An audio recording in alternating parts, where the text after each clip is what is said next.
Cleaners on Stewart Street, just north of 90 in Milton, and on Woodbine Road, just south of 5 Points and Pace. It's J&D Cleaners. ESPN Pensacola has you covered from the national and local levels. From Golick and Wingo to the Sports Drive, the Paul Feinbaum Show to talk football with Coach K, we have it all. It's the latest and best in sports talk radio, making us Pensacola's hometown sports network. ESPN Pensacola 94.5, also on HD Radio at HD2 98.7 WYCT, and streaming online at our website at ESPNpensacola.com. ESPN Radio is taking over ESPN News. You can now watch your favorite radio shows all in one place. From Golick and Wingo. Oh, yeah. To the Dan Levitard Show with Stugotz. All right, I'm available every day. Thanks. To the Stephen A. Smith Show. I just don't understand this guy. To the Will Kane Show. It's my job to tell the truth. From morning to night, the best of ESPN Radio is now available on ESPN News. PPV.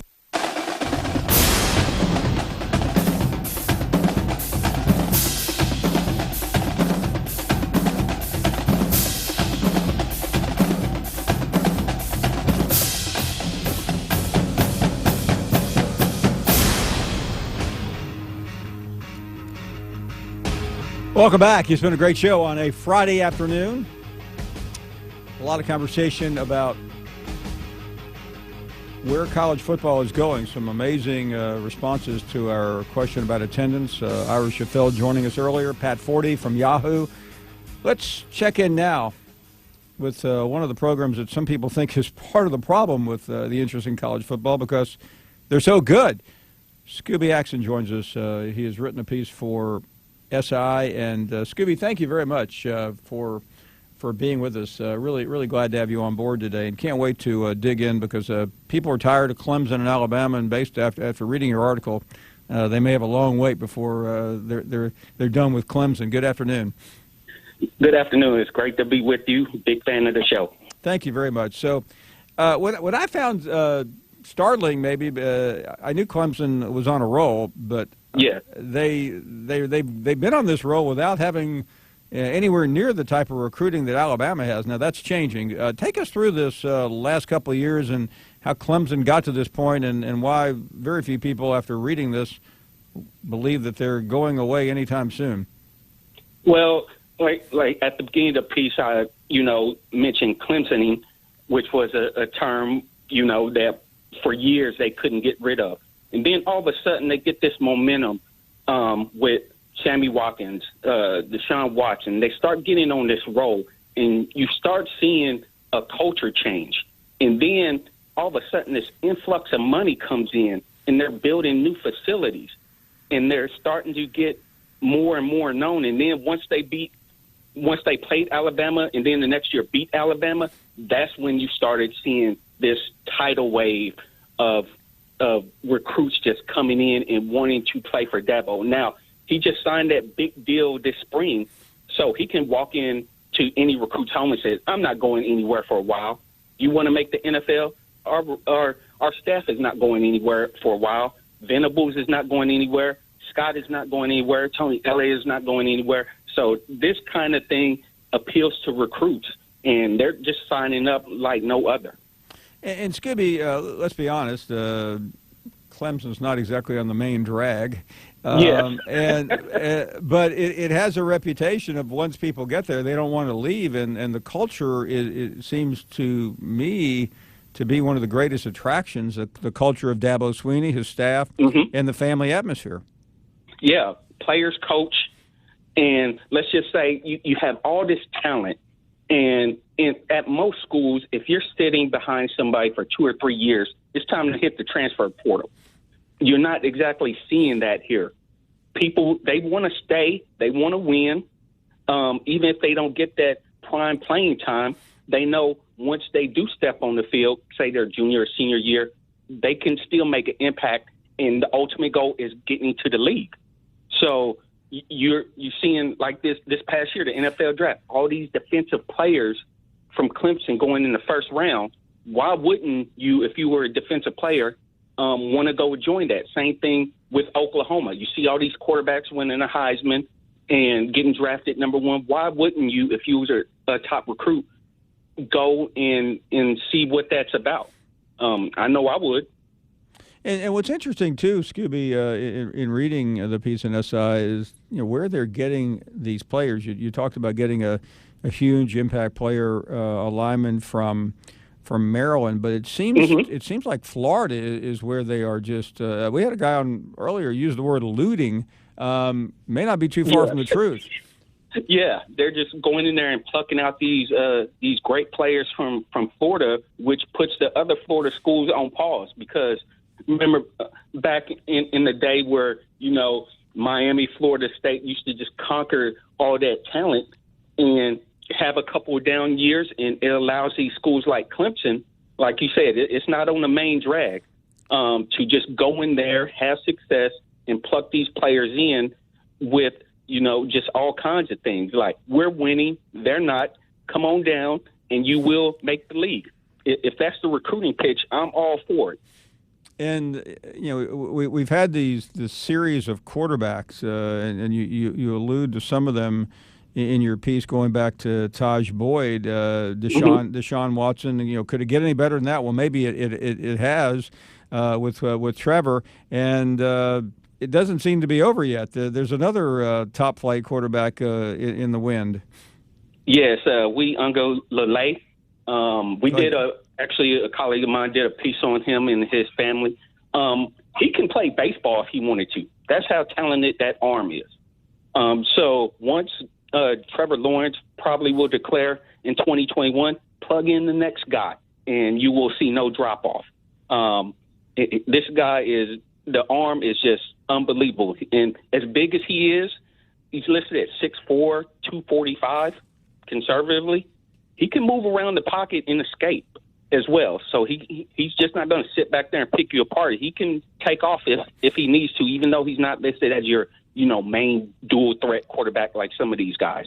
So the rich just keep getting richer as far as that's concerned. Yeah, it's amazing. 6'4", 245, 25 years ago, that would have just floored people as a quarterback. Yeah, you would be on the offensive line. Yeah, and now it's I mean Tua, he's lost a few pounds, I'm told, but he was getting heftier. And players and coaches are not that concerned by it, as we have seen with some of the really good quarterbacks lately. Yeah. So if you have a guy that big and that durable who doesn't seem to be getting hurt, I don't think he needs to go and lose 20 pounds. If he has the arm talent, the scouts, they're going to nitpick him anyway.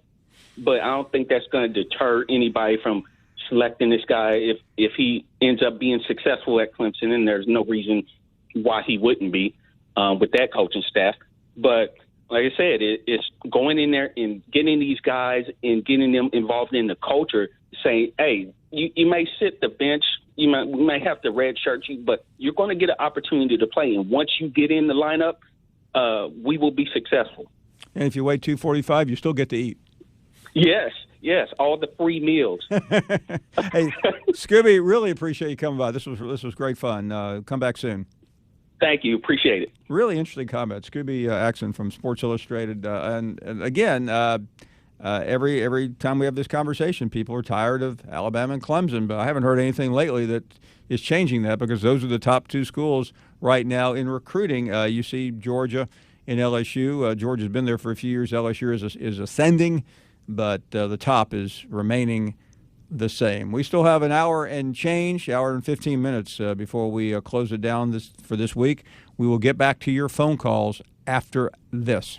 If you missed any of today's show, go check out the show on demand in the Paul Feinbaum Show podcast, brought to you by the Capital One Venture Card. Earn unlimited double miles on every purchase every day. What's in your wallet? Imagining a better bank starts with looking at the savings rates most banks offer and saying, really? Capital One is building something better. You can open a Capital One savings account with one of the nation's best savings rates from anywhere. Like here, or here, or here. One of the nation's best savings rates. Opened online, at a Capital One location, or from anywhere. That's banking reimagined. What's in your wallet? For consumers only. Offered by Capital One N.A. member FDIC. Copyright 2018 Capital One. Paul Feinbaum here for the Southeast leader for cranes and equipment rental, Craneworks. The Craneworks team in Nashville, Birmingham, and Mobile is ready to make your next construction or maintenance project a big success. Give Craneworks a call for your next lift, machinery moving, or rigging project. And don't forget, RentalWorks has a full line of rental equipment for jobs both big and small, and now offering qualified operators for all equipment, including aerial and earth-moving equipment. Call Craneworks at 877-282-LIFT or visit them on the web at craneworks.com. I'm Jordan Glass with your sports update right here on ESPN Pensacola 94.5. We are just 62 days away from the start of UWF football. You can get your tickets online at GoArgos.com. For your Blue Wahoos, they'll be on the road in Birmingham playing at Regents Field, taking on the Barons for a 5-game series. Chris Garagiola will have the call right here on ESPN Pensacola 94.5. The next time they'll be at the friendly confines of Wahoo Stadium, it's coming up July 11th. They'll be welcoming in the Montgomery Biscuits. I'm Jordan Glass with your sports update on ESPN Pensacola 94.5. Hello, it's me, the designer jeans in your closet, the back of your closet. What am I doing here? Would you keep caviar in the back of your fridge with the ketchup and old milk? Yeah, I don't think so. So what happened to us? I mean, have you seen my label? I used to summer in the Hamptons, and now I'm stuck behind a pair of sweats. Sure, I never really fit you quite right, and one of my pockets is so small you can't even squeeze your hand into it. But it's all about the look. And I look good.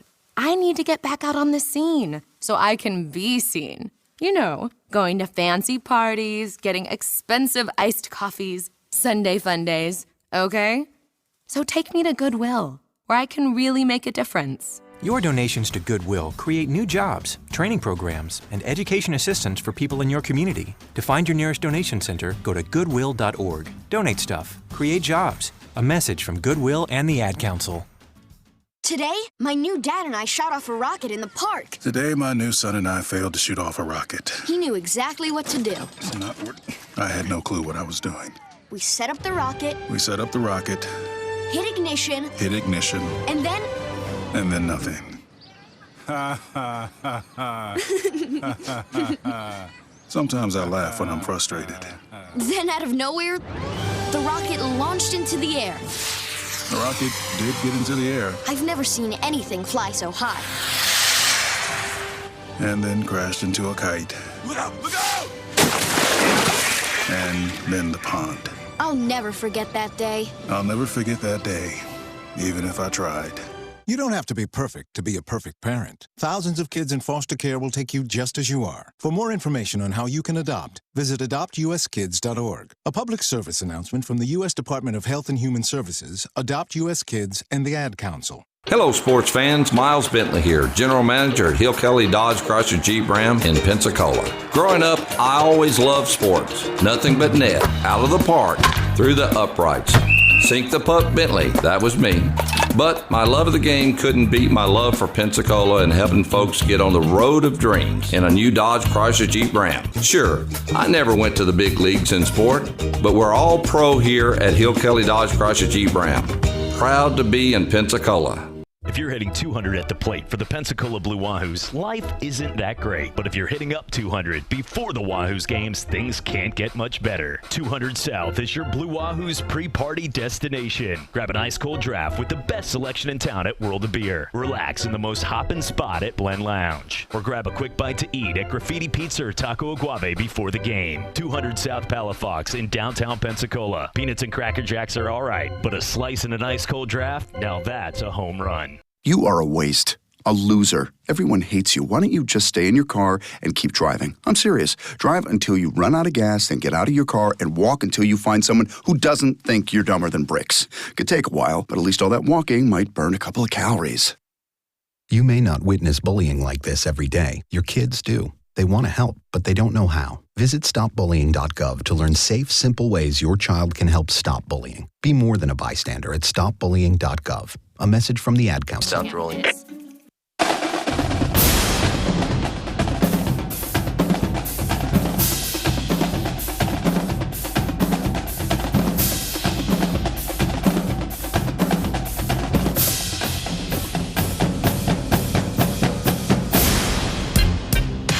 Welcome back. Glad you're with us. Let's check in with Ryan, who is over in South Carolina. Hey, Ryan. Good afternoon to you. Oh, so I am a senior at Clemson. I don't have a lot to complain about in terms of attendance, but no, not at all. We always usually go to most of the games. I mean, sometimes if we're playing Furman, we'll go to the bar at halftime, but we're pretty dedicated fans here. We'll even make some travel weekends out of it too, and go to Florida State, Georgia Tech, whatever. But one thing I was thinking about that a lot of conferences struggle with is that we never really play UNC, Pitt. I mean, we'll play them in the championship game, but there's not a ton of variation with scheduling. No, we love hosting these schools, and we never see them. Yeah, well, I mean, you do get Notre Dame every. I don't know what the rotation there is, but yeah, I mean, they were there about 3 or 4 years ago. But that's a complaint I hear from people in the SEC too. That you can. I mean, you have games that come around every 8 or 9 years, which is absurd. Yeah, I mean, it's one thing if in basketball you play each other twice, but in football we're playing Wake Forest every year. And no offense to Wake, but no, I love a little variation. Yeah, I mean, I don't know do you know how the ACC works in terms of the other side rotation? Is it? Well, we're locked in with Georgia Tech, and then right. we rotate everyone else. So we'll end up playing somebody every 6 to 7 years. Oh, okay. Which is kind of crazy. Yeah, I appreciate your enthusiasm, but being pretty close to that league, there's not that much to see. Hey, I mean, I can't argue with that. Yeah. But no, I mean, right now, and I'm trying not to be a hater, but when the game of the year, I think, you tell me, is in the ACC this year is probably going to be Clemson at Syracuse. That's an indicator of where the league is. It's weird because, we're so juiced up for that game, but at the end of the day, it is still hard to kind of get up for Syracuse. Yeah. No, I mean, that is going to be the biggest game in Syracuse history. I would guess you're going to have it's going to be prime time, game day, the whole experience that they've never had before. But from a Clemson standpoint, at home, I mean, I was there a couple of times my first year here before the SEC started, and I was there for the Georgia game and the Florida State game, and both times, I mean, that campus was just lit up. It was incredible, especially FSU. That, yeah. Well, I actually decided to come to Clemson after going to my first Clemson game ever, where Taj Boyd and our Tigers lost 53-14 or something like that. Yeah, and I still just fell in love with the campus. No, I must admit, I don't want anybody to hear this because the year before I came to the SEC, I came to ESPN in 2013, but the SEC network didn't start till 5 years ago, so they had nowhere to put me, Ryan, my first season. So they put me on game day, I think, to make sure that Herbstreit had soft drinks or something. But anyway, I got to go to I did the first show at my first show was at Clemson, and then we went back. And I could not believe the campus. I had never been there. I was blown away by the hospitality and by the beauty and just by the Georgia game. I believe was an afternoon. Well, maybe not. They both may have been night games, but the FSU game was the one when I finally got to see the whole scene with the buses and the Howard's Rock and then the entry into the stadium, and I'm not sure I've ever seen anything quite like that.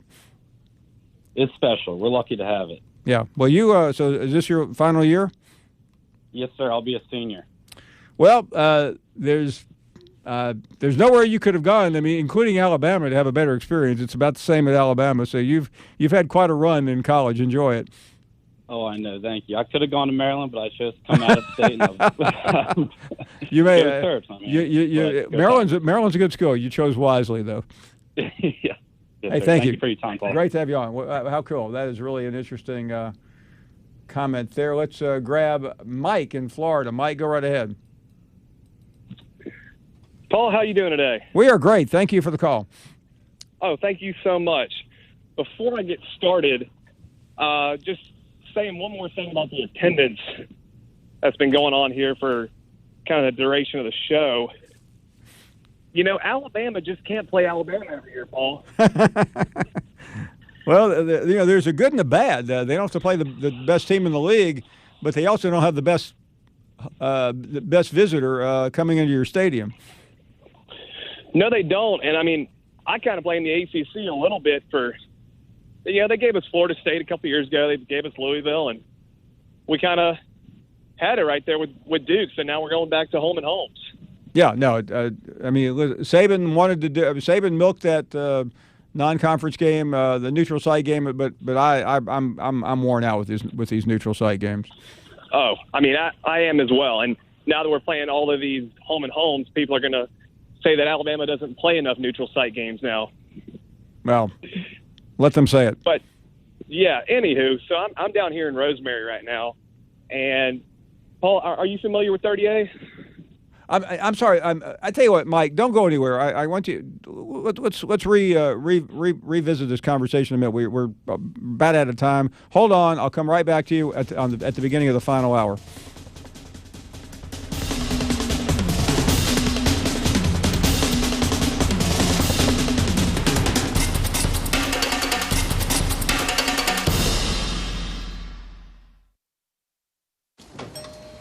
Welcome to Sherwin-Williams. Hi there. I heard paints are 30% off. Yep, and stains too. Right here. Mm-hmm. Only at your neighborhood Sherwin-Williams store. Right now? Well, June 21st through July 8th.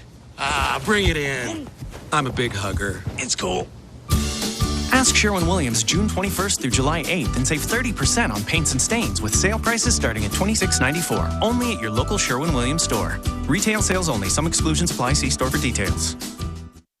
Is the car you're driving 2012 or newer? If so, here's something you need to know. Today's newer engines run hotter, making them more vulnerable to carbon buildup, which could affect engine performance. Protect your engine with new Valvoline Modern Engine Full Synthetic, specially formulated to protect cars built 2012 or newer from carbon buildup. Learn more at modernoil.com. Valvoline, since 1866. Visit AutoZone now. Buy 5 quarts of Valvoline Modern Engine Full Synthetic and an oil filter for $35.99. See store for restrictions and details. If you have over $10,000 in credit card debt and are behind on your monthly payments, you need to make this free call right now. 800-428-4187. When you call the Stop Debt Hotline, you're taking the first steps for help. Debt specialists are part of a real team who will help you with all of your options. You could stop the collection calls and letters forever by calling the completely confidential toll-free number right now. 800-428-4187. 800-428-4187. When you call, you'll get free information on how you can handle your debt forever. Imagine no more late nights and no more debt. Don't try to face your creditors alone. Call the Stop Debt Hotline right now. 800-428-4187. 800-428-4187. Get free information now by calling the Stop Debt Hotline. 800-428-4187. Non-attorney spokesperson paid for by Debt Resolution Helpline. 102 Northeast 2nd Street, number 183, Boca Raton, Florida, 33432. Hi, I'm Kelly Clarkson, and I've toured the country dozens of times, and there's one thing every state has in common: childhood hunger. The sad truth is that 17 million kids don't know where their next meal is coming from, or if it's even coming at all. Yet there are billions of pounds of surplus food around the country at farms and warehouses that could help end this injustice. But all that food is useless if it doesn't get where it needs to go. That's why the Feeding America nationwide network of food banks gathers surplus food and gets it to hungry kids before it goes to waste. But they can't do it without your help. Join me in supporting Feeding America and your local food bank. Find out how at feedingamerica.org. Together we can solve hunger. Together we're Feeding America. To help solve hunger in your community and to find your local food bank, visit feedingamerica.org. That's feedingamerica.org. Brought to you by Feeding America and the Ad Council. Stress, health issues, and age all have an effect on men, especially in the bedroom, and current treatments like pills that have side effects or the thought of expensive surgery are out of the question. Living Waters Regenerative Medical Center has a solution to get to the root of the problem. Dr. Viglione uses Gainswave, a sonic, non-invasive, drug-free solution for men suffering from ED. Get a free consultation about a non-surgical, non-prescription solution to your bedroom problem. Living Waters Regenerative Medical Center, ViglioneMD.com. Hear ye, hear ye. I bringeth thee a message from... a message from the king and his new trumpeter, Stephen. The king wishes me to convey his favor to thine team and thine tailgate. Not yet. He invites thee to let the Bud Light flow forth. And he also wishes me to tell thee that he toasts thee. Waiteth until the end, Stephen! With game day's favorite light lager and the slogan of his kingdom. Oh, dilly dilly. Enjoy responsibly. Bud Light Beer, AB, St. Louis, Missouri. Our Pensacola Wahoos are back for another season, and with the new season comes some fresh and new changes. Our Wahoos are now the new AA affiliate of the Minnesota Twins, and they have a new broadcast home here in Pensacola, right here at your hometown station for hometown sports, ESPN Pensacola 945. Catch all the Wahoos action from home and away with Chris Garagiola. Wahoos baseball presented by Denny's on the new official flagship station for the Blue Wahoos, ESPN Pensacola 945 and ESPNpensacola.com. This is Pensacola's hometown all-sports station and home of the Blue Wahoos, ESPN Pensacola 94.5. Catch all the Wahoos games home and away all season, plus all the latest Wahoos news from Chad Brilliante on the Sports Drive, 5 till game time weeknights. And hey, if your business would like to partner with us as an advertiser or with a local sports promotion, then give us a call at 850-262-6000 or shoot us an email from the advertise page on ESPNpensacola.com.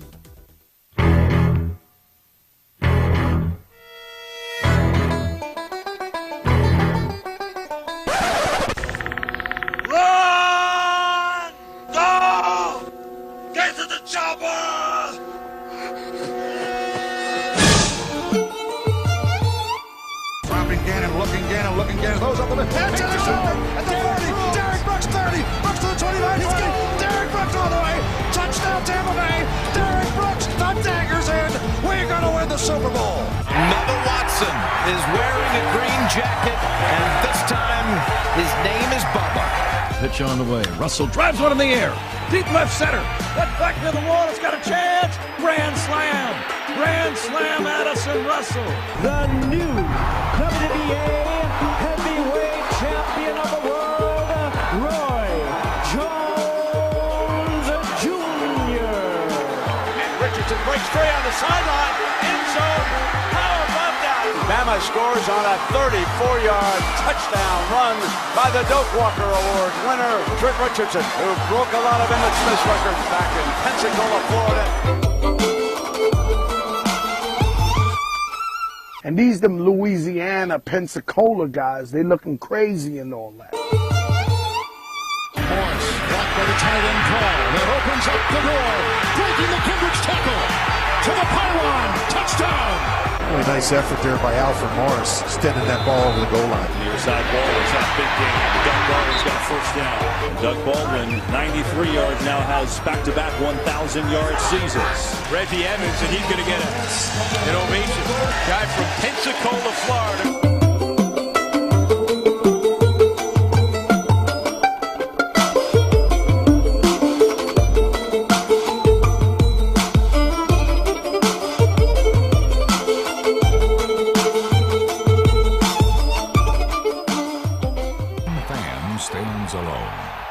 He had told me years and years ago he was retiring. Kept being these loud noises all over. I thought we had a problem. He's never really retired. He was going to show up for big games, which every game turns out to be a big game, looks like. In 1949, a friend of mine here had some extra tickets, and he said, "George, would you like to go to Gainesville to a football game?" I said, "Sure, Orman, I'll go with you." The crowd then was only 50-some thousand, but the team was terrible. They were just awful, getting beat by everybody. We were the whipping dogs of the SEC. At the first of the game, when the announcer said, "Here come the Gators," and they'd run out on the field and everybody would boo. And they'd announce the coach and everybody would boo. And I said, "Good gracious alive, what's everybody booing about?" Well, they were down on the team. They were there, but down on the team. I said, "Shoot, I've never booed in my life, and I'm not going to start now. They're just kids out there playing. Let's cheer for them." I said, "What do you mean, cheer for them?" I said, "Yeah, let's cheer. Every time they do something wrong, we'll stand up and do a cheer." I said, "What cheer?" I said, "Well, Everybody knows 2 bits, 4 bits from high school. Let's do that. And Mr. Two Bits, a legend right there. Welcome into the Sports Drive on ESPN Pensacola 94.5 and on Blab TV. I am Chad Brilliante alongside Jordan Glass. Hope you enjoyed the fireworks. I was listening in on Cat Country 98.7. They did an incredible job down there at a number of different events, and also kudos to Blab TV, Quentin and the whole crew back there, Doug, Paul, for putting on a show on television that was great to watch. We were actually got to watch it with family after doing the show yesterday on Pensacola Beach, and then walked in and watched the ones right there at Maritime Park. So it was pretty awesome. Jordan, I know you were working and had some fun, but as a Florida Gator fan, as somebody that grew up going to Florida Gator games, our thoughts go out. He lived a good life. It's not one of these stories in a week where we had a 38-year-old in Jared Lorenzen pass, a 27-year-old pitcher, Tyler Skaggs. Mr. Two Bits, George Edmondson, lived till 97. Yeah, 97. But he is one that will always be celebrated with a smile. The guy didn't even go to Florida, but a guy that was so passionate. And at first, it looked like nobody's going to take you out with a Mountie. And pretty much you're thinking like the cop horse is going to come by and take this guy out who's running on the field. If you don't know, you're like, there's man, he must be lost. He's running all over the field.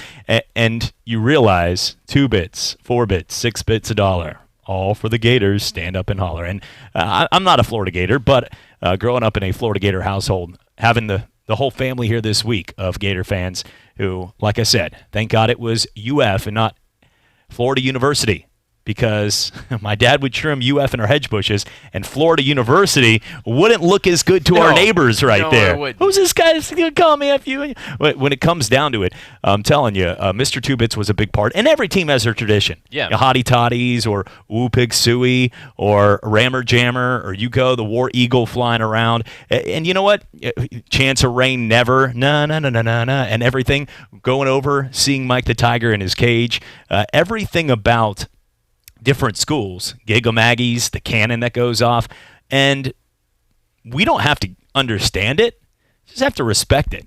And Mr. Two Bits wasn't your normal, everyday kind of, guy, just something that really isn't relating as much to football as much as the very end where it's all for the Gators, stand up and holler, but a guy that it meant a ton. And everybody said nothing but good things about this guy, and I think he deserved his due. Yeah, and this is definitely, for any Florida Gator fan, for any fan of college football, this is definitely sad news. And, it was great because I've gone to several different games in the Swamp, and it's great when you have Tennessee, who is a harsh rival of the University of Florida. They're right up there with Georgia as far as SEC East rivals go.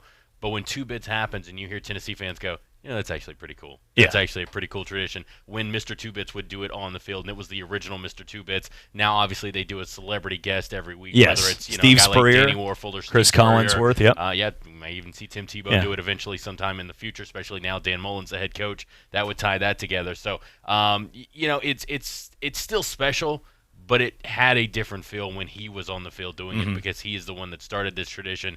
And it's, it would be like for an Alabama fan if Bear Bryant got on the field and led them in Rammer Jammer. It would be about that same type caliber. So, yeah, it's definitely sad news to be a Florida Gator right now. I was working an event in Orlando, and I remember Chris Doring, one of the all-time great receivers, and a nicest guy in the world. Doring's got a touchdown. Doring's got a touchdown. Yeah, he's famous for over the years. And I lost his cell phone, not to somebody randomly probably has Chris Doring's cell phone, but if you're listening to the show and you're a Gator fan, and I know some out there, the guys like if Danny or Hal or Jeff, if you got Chris Doring's cell phone, let me have it, because we used to every single week we'd have a good 15-minute conversation, and his dog would always make a cameo. Does he have something to say? Is he rooting for Georgia behind your back here, Chris? But Chris was one of the guys who even said, this is a guy that had the all-time SEC record for receptions at one point, as a legend of Florida Gator football. He played in the NFL, didn't work out, but he's always going to be a legend in the Hall of Fame when it comes to what he did there, playing alongside Danny Werfel in some of those championship caliber teams, winning one. But when he was out there, I remember he said he was getting nervous because he was going to be the honorary 2 bits. And he was like, this guy that played in front of the Swamp in front of 95,000, won a national title, and he's getting nervous. But that's what this guy meant. Star NFL players were nervous because those are big shoes to fill. And I will say this, look, there's been some boos rained down from the Swamp before in the past couple of years towards the players and the team, but there will never be a louder boo than if you get 2 bits wrong. So there's a lot of pressure on those guests that have to come in now and do it for a single game. You You can just imagine one guy doing it every home game, year in, year out for the Florida Gators. And Gator fans or fans of college football that you might have crossed paths with George Edmondson, Mr. Two Bits, passing away at 97. You can give us a ring today, 850-972-1945, 850-972-1945. Is that number. Some other news out here. Teddy Bruschi, one of my favorites right there. Bruschi, Vrabel, those guys will always, you always see it. There's a fraternity of former New England Patriots that are out there lurking, whether it's on ESPN or if they're out there coaching, like Patricias and Vrabels of the world. Everywhere you look, there's a ton of the Belichick. Just like when you look at that one roster under Mike Sherman, or not Mike Sherman, that would be a terrible roster, but under what Mike Holmgren had when it was over there in Green Bay. If you look at the tutelage but the guys and the pedigree across the board at one point where they had Steve Mariucci, they had Andy Reid, they had John Gruden.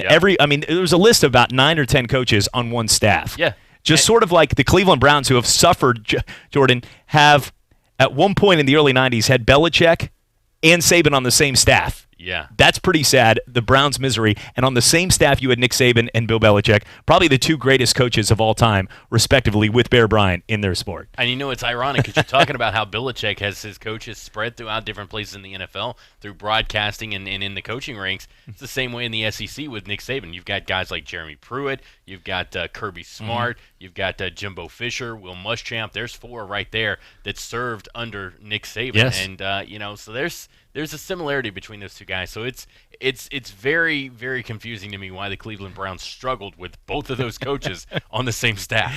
Well, and not only that, though, we also have watched, when you talk about the coaches and the pedigree, we get to talk to Gene Stallings we talked to him on Wednesday, getting ready, gearing up for the 4th of July out there in Paris, Texas, and he said, think about his guys. Freddie Kitchens. Yeah, he coached Dabo Swinney. Yeah.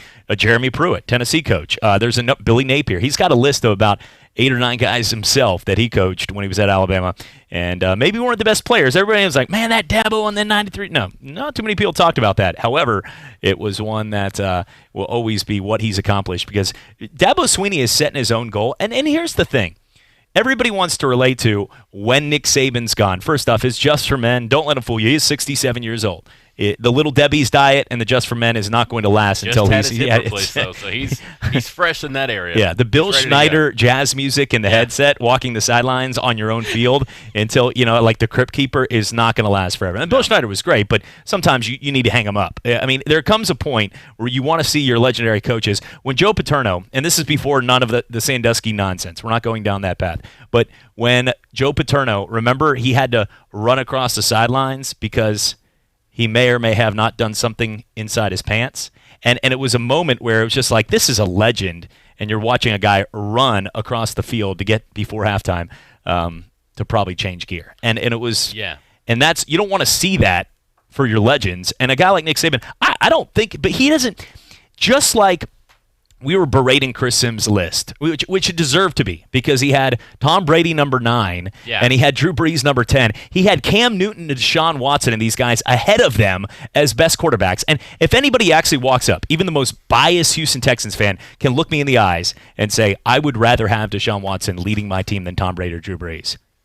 If you can, I'm going to say thank you for your confidence. Everybody can have an opinion. Yeah. And then I was going to say, I don't know. Somebody should punt you right in the, I'm just kidding. But Candy, who's part of the morning show for Cat Country, is a huge Carolina Panthers fan. Nobody would say that. I don't think she would even rather have Cam Newton over Tom Brady. I may be wrong on that. That's like saying I'd rather have Derek Mason over Nick Saban. Yeah. That's not, I mean, they're both good coaches, but that's not fair to say. And Tom Brady, so Chris Sims put up this list, and it was nonsense. And everybody, and a couple people came back, well, maybe they're aging, and maybe he's talking. And then I go, right in your face, because here I'm about to drop the mic on you. And check it out. Chris Sims top 40 quarterback. Washington Redskins have 3 in the top 20.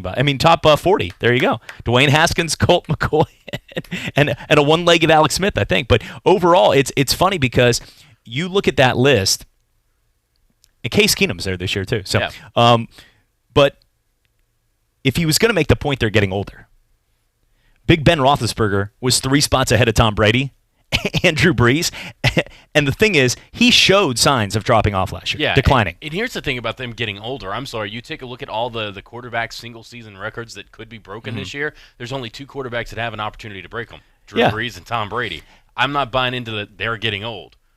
They both should have been playing in this past year's Super Bowl. Yeah, and why people use the old card. Let's use the talent card. And what I mean is, let the wheels fall off before you start throwing the stones. Because Tom Brady just won the Super Bowl and beat 2 MVPs in Patrick Mahomes and formerly Phillip Rivers one year to get to that point.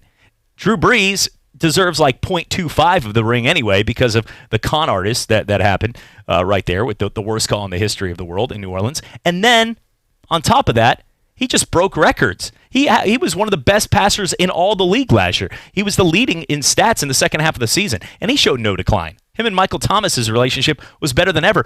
So let these guys at least show that before we're going to put them down below. Because if you're going to use that excuse, there are greats that we have to admit. Peyton Manning, he got to drink that ice-cold Budweiser as he sat there on the couch, but it was Von Miller that won that Super Bowl. Von Miller, that was one of the nastiest defense you'll ever see. That was the best defensive performance. And we're talking Derek Brooks. Derek, we love you, Pensacola's own. The Von Miller, to me, that was the best defensive performance ever in a Super Bowl. I mean, it was insane what he did by himself. Got him that Old Spice deal. It did. Yeah. It did. I mean, remember, they won by a touchdown, and he's the one that sacked Cam Newton to let the ball loose into the end zone to win. Yeah. There were 7 3-and-outs from Peyton Manning in that game. 7 3-and-outs in the Super Bowl, and they didn't even score an offensive touchdown in the first half. But Peyton Manning got to win. But Peyton was on a decline. You could see that final year it was a decline. So, to me, let these guys decline before we're going to start throwing stones. At the same time, though, to that list, and his opinion on that list, I think a lot of people look at football today or look at a guy like Nick Saban. Let's show some type of decline in coaching before we even get to that, is he done? Because the Bobby Bowden's, as great of a man Bobby is, faith, football, family guy, he's got about 800 pounds running around the college world these days. Bobby Bowden showed a little bit of decline. It was a tough situation for the whole entire school to try to get the guy from a women's college at one point to what was looked at as the staple for great football. Whether or not they were winning titles, Florida State was the most consistent football team. There were times and periods, before Willie Taggart, but there were times and periods where most schools, great schools, Texas's, Oklahoma's, USC's, Notre Dame's, Florida's, Ohio State's and Michigan's of the world, Alabama's, they all were great, Tennessee's, but then they had their declines. They had moments where they were the 6-6 for a couple years, 5, 6, 7, sometimes decades. I mean, how much longer can we keep Tennessee in that elite of the elite group when they haven't won in 25 years? That's the thing, is sometimes we love to revert back to the past of what was consistency, and Florida State was the staple of that. For about 30 years, they were as consistent. They owned the 90s in record, even though you had Tommy Frazier's and Nebraska's winning, Florida's winning, Miami's winning. At the end of the day, you had a team in Florida State that was always consistently a 10-1 when they had an 11-game schedule, 9-2 at worst, a lot of times 11-0. And I think that's one thing, is there was a moment where Bobby was declining. Joe Pa. There's been coaches. Nick Saban's showing none of that. And I think we need to get to that point where before we want to push a guy out, realize that let's give them a chance to prove that they're not who we thought they were, as Dennis Green would say, the late Dennis Green. Like, let's go with Nick Saban is showing no decline.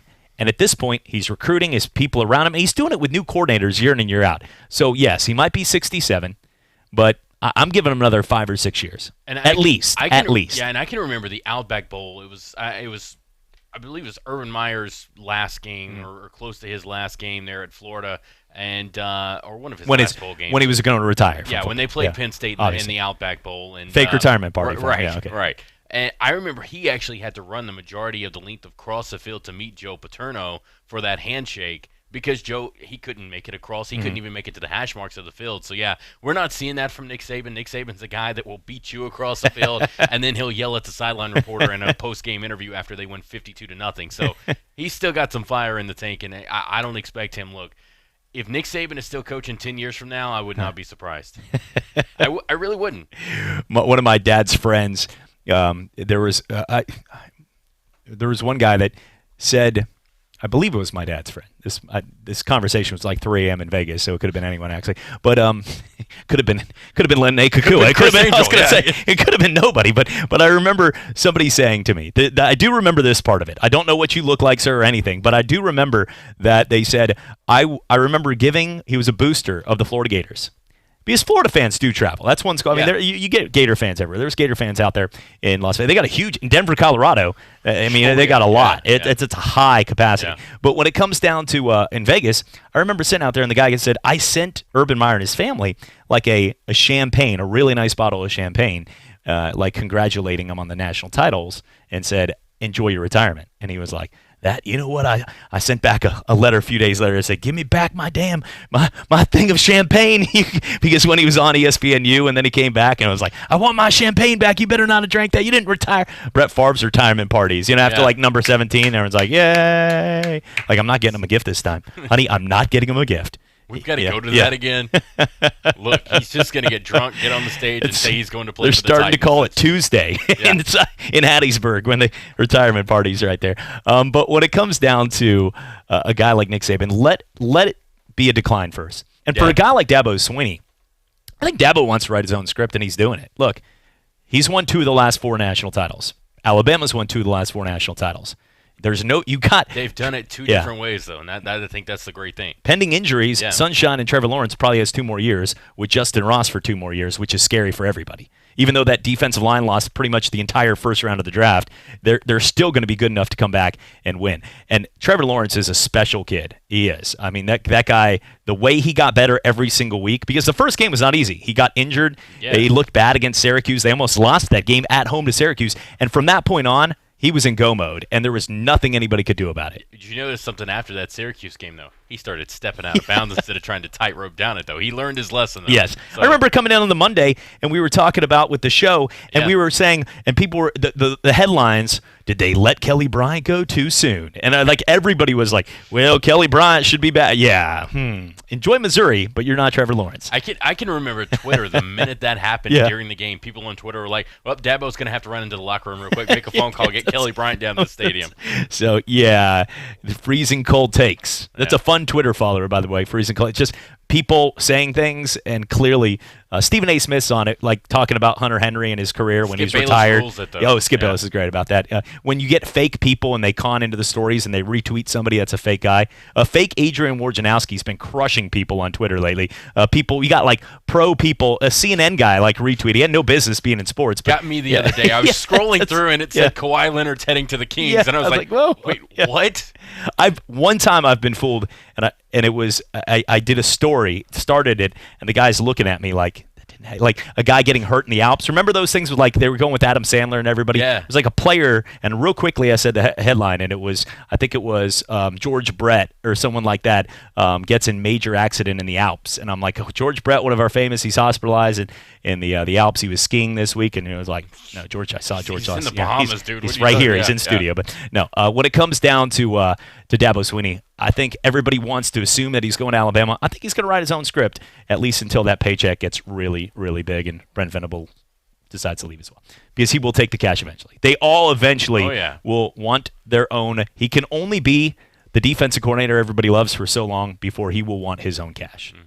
Somebody will pay that guy a lot of money, and he deserves it. But for right now, he's enjoying. I don't think he's leaving for 2 more years.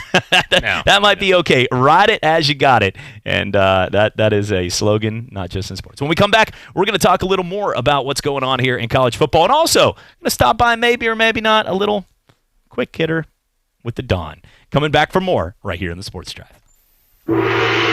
The Gong, an instrument used to start a sumo wrestling match. At My Computer Career, it celebrates the start of a student's new life as an IT professional and completion of a student journey focused on the result, getting you out of an unrewarding job and into an IT career in as little as 4 months, even with 0 IT experience. Go to mycomputercareer.edu and take the free career evaluation today. Classes meet just twice a week. It's not rocket science, you know. It's mycomputercareer.edu.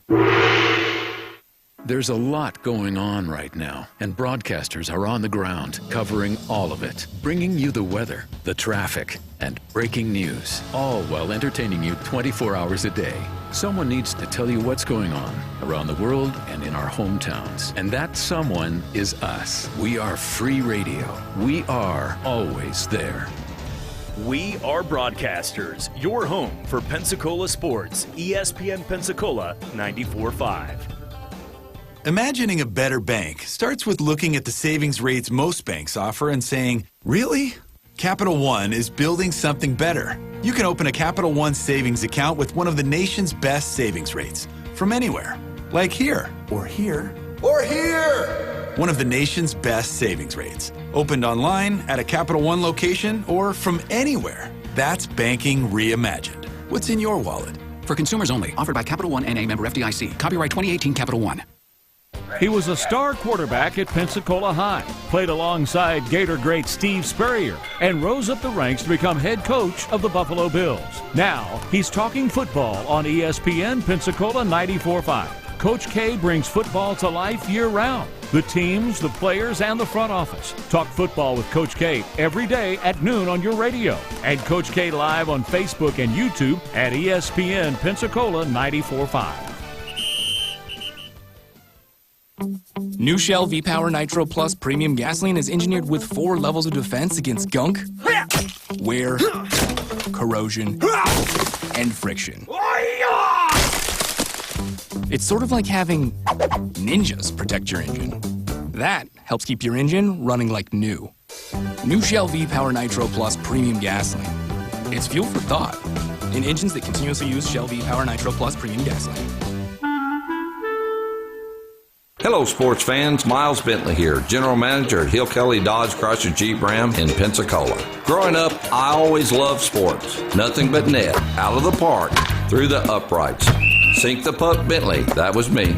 But my love of the game couldn't beat my love for Pensacola and helping folks get on the road of dreams in a new Dodge Chrysler Jeep Ram. Sure, I never went to the big leagues in sport, but we're all pro here at Hill Kelly Dodge Chrysler Jeep Ram. Proud to be in Pensacola.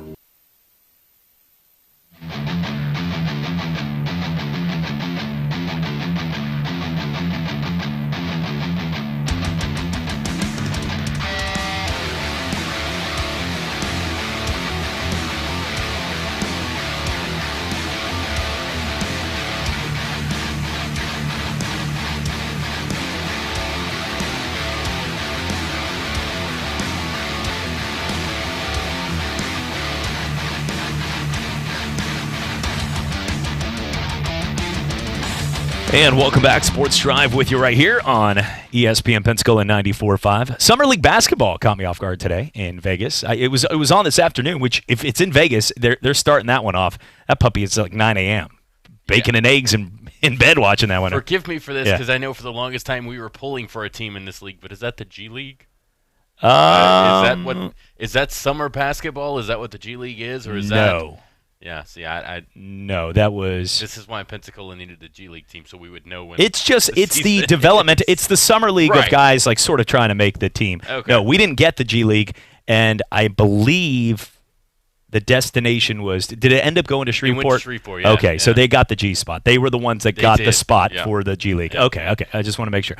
Looking at some of the things going on here as we roll through. Teddy Bruschi's recovering from a stroke, as he is, a guy that has meant so much, and hopefully this is his second stroke. He actually recovered in 8 months after what happened right there the first time. So I'm hoping that everything's okay. He's a guy that seems like a good dude. I know most people hate him because just like Barry Bonds, when you first say that, people are like, bad man. Woo! He's the guy that was part of all those teams that were labeled the cheat, where Arlen Specter in Pennsylvania went after all the, where's the tapes? Let's show the tapes. And everybody hated. So that he was part of that core group of the immediate. A lot of people don't hate Gronk. Gronk's Julian Edelman, it's a bearded man who all the ladies like, hey, man. But, nobody really hates. If you were part of that original core that started the Tuck rule from the moments of beating the greatest show on turf, which everybody sort of liked the style of play that they had, and everything that happened with that team, those were the hated, and he was part of it. Brewski was part of that era of those guys like the McGinnis, the folks out there like Mike Vrabel, and these guys were good players. Rodney Harrison, those are the guys that most of the people hated, whether they were good people or not. So even though Teddy Bruschi was part of that regime that most people want to boo, I still wear my Patriot jersey once in a while, and I'll be walking somewhere, and 5 or 6 times during the course, it gets more boos and more hatred, or people, things you don't want to say. Like in dodgeball where that guy gets hit by a cake in the pirate suit. Like, I'm that guy when I'm wearing a Patriot gear. And it's even worse than my fake national championship UCF night shirt. That old lady scolded me pretty much when I was at Publix where shopping's supposed to be a pleasure because I wore it, and she was a Bama fan, clearly. There's a few of them out there that say Roll Tide. So I look at that and say, I understand it. I understand the hate for the Patriots, and people usually hate what they want to be, regardless of what they think or they want to get mad at that comment. But when it comes down to it, Jordan, Teddy Bruschi was a big part and is always going to be one that is truly one of my favorite players. Yeah, and this is sad news, and hopefully he does recover as quick as he was able to before. And this was a guy that, look, I enjoy, and maybe didn't necessarily enjoy watching him on the field and what he did to my Miami Dolphins, but I enjoy watching him as a broadcaster on ESPN. So I definitely thoughts and prayers go out to him right now, and hopefully he can get on this road to recovery pretty quickly. So Alex Morgan, people need to get over this, by the way. Like she did a teacup kind of celebration. That was tea, guys. It was tea. It was. I mean, I think people are like, because she was like, even if she did that, whatever, she just smoked a goal. The greatest tweet I saw on that is like, I don't know anybody that smokes with their pinky up when they're smoking that. So LeBron James got a game canceled because he threw up the powder in Sacramento. Do you remember that? Yeah. The Sacramento Kings, he threw up the powder and it got all over the court and the game was deemed unplayable. So if a guy can throw up powder all over the court and have a bunch of fans, imagine buying a ticket for that one. Like, hey, we're going to get to watch the King and a team since the days of Chris Webber and Vlade Divac, we have been terrible, you know? Little Johnny, guess what? You're going to get to see LeBron play in person. Yeah, and then he throws the powder and it's done. Yeah. Or what about the guy that gets front row tickets who's usually like the doctor or lawyer or the guy that makes a lot of money, big mogul investor in town, and he just gets puffed in the face with baby powder, and that's what they expect, or maybe, ooh, but when it comes to, all of a sudden he's dancing. Sir, there's no music. But let's go, halftime show, sir, sit down, please. Are you hungry? No, not hungry. But when it comes, LeBron, throw more powder. When it comes down to LeBron James, he could afford it. LeBron, he could be one of those that could afford to do it. The Miami Heat crowd would love him. But when it comes down to everything with that, I remember that, Alex Morgan, what she did was not that big of a deal. Let's get over it. But her rebuttal to it was like, guys are able to go out there and make gestures where they're grabbing their junk. And I'm like,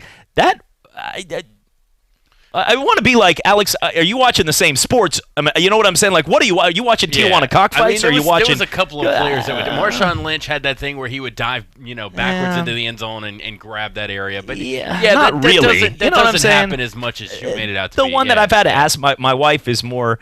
She knows a lot more about rap music than I. I mean, I'm just saying.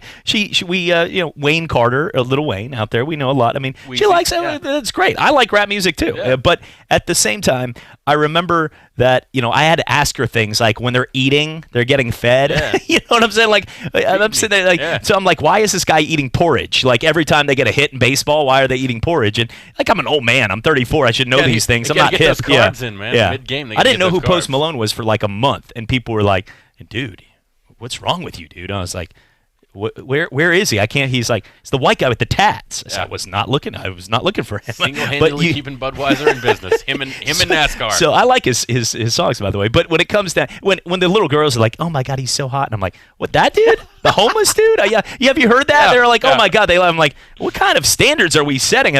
Gosh, I wish I could go back in time, because if Post Malone is the hot guy these days, good luck.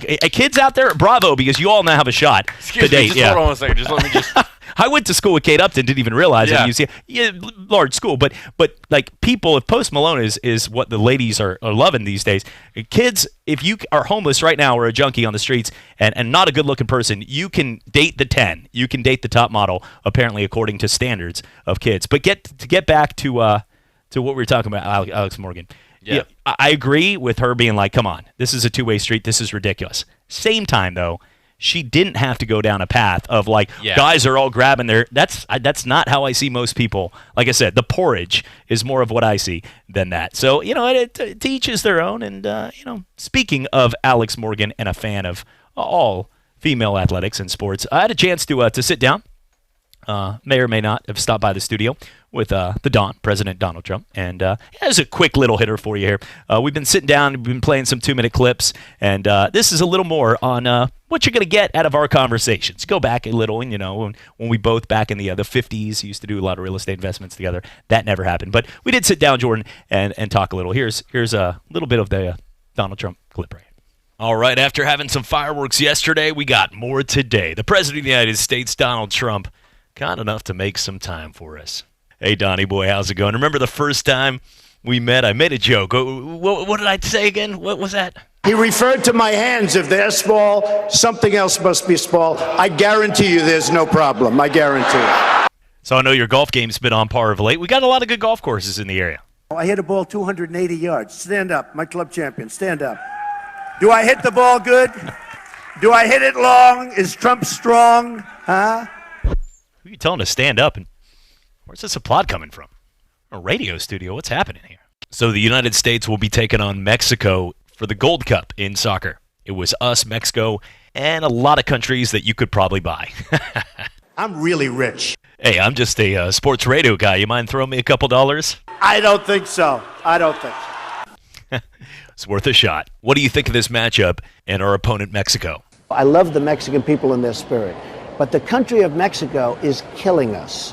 Well, they have had a good team, and they have beaten us multiple times. Didn't know you liked their spirit that much. If you look at your approval ratings with Hispanics, a little bit down. Who's number one with Hispanics? Trump. Okay, well, there you have it. College sports right now, a lot of people are trying to pay athletes. Is there a way that we can figure this out? Because the agents, some of those sharks out there, are finding a way to get to these players and coaches. It's a rigged system. But we have some bad hombres here, and we're going to get them out. I love that spirit. Yeah, these are not the best people, and we need to figure this out. They're bringing drugs. They're bringing crime. They're rapists. Whoa. Hey, now. All I said was they were paying athletes. That probably is a little bit overboard. Actually, I was only kidding. Good to know, President. Good to know. Officiating's been horrible in the NFL. The system is totally rigged and broken. A lot of Saints fans pretty ticked off in what was the worst, most horrific call you'll ever see in sports last year with the no PI call. What would you do? Am I allowed to rip that whistle out of the mouth? I'd rip that. We don't have to get physical, but I would agree. There has to be some form of punishment. I love the old days. You know what they used to do to guys like that when they were in a place like this? They'd be carried out on a stretcher, folks. We've got an intern here, President Trump, Selena. She wanted to ask you a question. I said, why not? Selena, floor is yours. This room is hot. Do you plan to visit with the Pope when he comes into Philadelphia? Look at her words. You tell me what you think. I don't think so. I don't think so. Well, that was out of left field right there, to say the least. Come the hell out of here. Well, I don't want to keep you too much longer, so President Trump, we appreciate it. We'll continue this another time. Go home to mommy. I have a wife and kids. I'm 34, but thanks. That was very rude at the end. He didn't need to. I mean, that the very end part right there. I mean, it was all going good. It was very. I was not expecting that. Oh my gosh! I mean, seriously, I'm not. Who does he think I am, Rosie O'Donnell? Well, it's nice to know you guys are on that level. You called him Donnie. What did he say at the end again? Can you hear that? Yeah, I wasn't sure. I forgot that. Yeah. We did this, a couple days ago. So I just wanted to. What are you right there, to say the least. Come the hell out of here. Well, I don't want to keep you too much longer. So President Trump, we appreciate it. We'll continue this another time. Go home to mommy. I have a wife and kids. I'm 34, but thanks. My mom is actually right there, to say the least. My mom is in town right now, so. Lord have mercy. Oh my goodness. We have some fun on the show. You know what I'm saying? And thank you once again. We'll be getting that throughout the year. We've had some in the past with Sean Payton sharing some of his pharmaceuticals. There was a great interview after that. We also had Nick Saban on one time. Steve Spurrier talking about things and roses with his rose garden. We've had some fun ones over the year, but that one right there was definitely one that I was surprised he made time. Last time he was in Pensacola was not too pleased when the mic was not working. at the Bay Center as much. Remember that, by the way? I do remember that. Yeah, he was definitely not happy. At the airport, though, it was packed. They actually tried to make it sound like there wasn't as packed, but it was awesome right there. So we'll leave you with this final note as we break right here on the Sports Drive. Go home to mommy. Business owners of Escambia and Santa Rosa counties, listen to this important message. This is Jeffrey, the marketing consultant for ESPN, News Radio 92.3, and Talk Radio WEBY. I've helped hundreds and hundreds of people just like you increase their business traffic and drive revenue into their doors. My service works. I design creative, attention-getting commercials that get results. It works for them and will work for you. I know what you're thinking. No one listens to commercials, right? Well, you just did. Call me, Jeffrey. 262-6000. The year was 1919. Barbasol shaving cream was invented by a dreamer named Frank Shields. The world's first modern shave cream, Barbasol changed the face of shaving forever. A few billion shaves later, Frank's dream lives on. Behind every face is a dream. Barbasol proudly salutes every fearless, self-assured, wide-eyed dreamer all across America. Celebrating 100 years. Barbasol. Introducing. Nah, not big enough. It's the brand new. Nah, still not big enough. Introducing the brand new French-inspired topped with fresh fruit crepes lineup, only at Denny's. Yeah, that's better. There's the new banana chocolate hazelnut crepes, the banana berry caramel crepes, and the strawberry vanilla crepes, made with fresh strawberries, strawberry sauce, and vanilla cream. Fresh fruit, French, and delicious. Come try all three. See you at Denny's. Price and participation may vary. Limited time only. Ted here, dialing in from Denver. Kenzie and the Chicago team dialing in. Okay, let's get started. Ted's in charge of this project. He's a total goober. And what's with the haircut? Guys, can definitely hear you. Like, really good reception. Conference calls no-brainer? The mute button. Barbasol's no-brainer. Finally making razors to go along with America's favorite shaving cream. Try Barbasol's Ultra 6 Plus razor with 6 ultra-thin blades for a close, comfortable shave. Barbasol. Our Pensacola Wahoos are back for another season, and with the new season comes some fresh and new changes. Our Wahoos are now the new AA affiliate of the Minnesota Twins, and they have a new broadcast home here in Pensacola, right here at your hometown station for hometown sports, ESPN Pensacola 94.5. Catch all the Wahoos action from home and away with Chris Garagiola. Wahoos baseball presented by Denny's on the new official flagship station for the Blue Wahoos, ESPN Pensacola 94.5 and ESPNpensacola.com. Paul Feinbaum here for the Southeast leader for cranes and equipment rental, Craneworks. The Craneworks team in Nashville, Birmingham, and Mobile is ready to make your next construction or maintenance project a big success. Give Craneworks a call for your next lift, machinery moving, or rigging project. And don't forget, RentalWorks has a full line of rental equipment for jobs both big and small, and now offering qualified operators for all equipment, including aerial and earth-moving equipment. Call Craneworks at 877-282-LIFT or visit them on the web at craneworks.com.